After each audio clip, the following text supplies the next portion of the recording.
ભરૂચ તાલુકાના કારેલા પાદરિયા નજીકથી પસાર થતી નર્મદા કેનાલમાં એક નીલગાય અચાનક ખાબકી પડતા સ્થાનિક લોકોમાં ચિંતા ફેલાઈ હતી। જો કે આસપાસના ગામના જાગૃત નાગરિકોની સમય સૂચકતા અને ભારે જહેમતના કારણે નીલગાયનો જીવ બચી ગયો હતો। નીલગાય કેનાલમાં ખાબકી હોવાની જાણ થતાં જ મોટી સંખ્યામાં ગ્રામજનો ઘટના સ્થળે એકઠા થયા હતા। નીલગાય કેનાલમાં ફસાયેલી હોવાથી તેને બહાર કાઢવાનું કામ પડકારજનક હતું। જો કે ગ્રામજનોએ એકબીજાના સહકારથી અને યુક્તિપૂર્વક નીલગાયને સુરક્ષિત રીતે કેનાલમાંથી બહાર કાઢી હતી।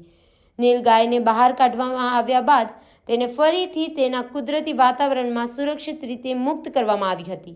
ગ્રામજનોની આ માનવતાભરી અને સમયસરની કાર્યવાહીથી એક નિર્દોષ પશુનો જીવ બચી ગયો હતો, જેણે પશુઓ પ્રત્યેની તેમની સંવેદનશીલતા અને પર્યાવરણ પ્રત્યેની જાગૃતિનો પરિચય કરાવ્યો છે। આ ઘટનાને સ્થાનિક લોકોમાં સંતોષની લાગણી જન્માવી છે અને તેમના આ પ્રયાસથી ચારેય બાજુ પ્રશંસા થઈ રહી છે।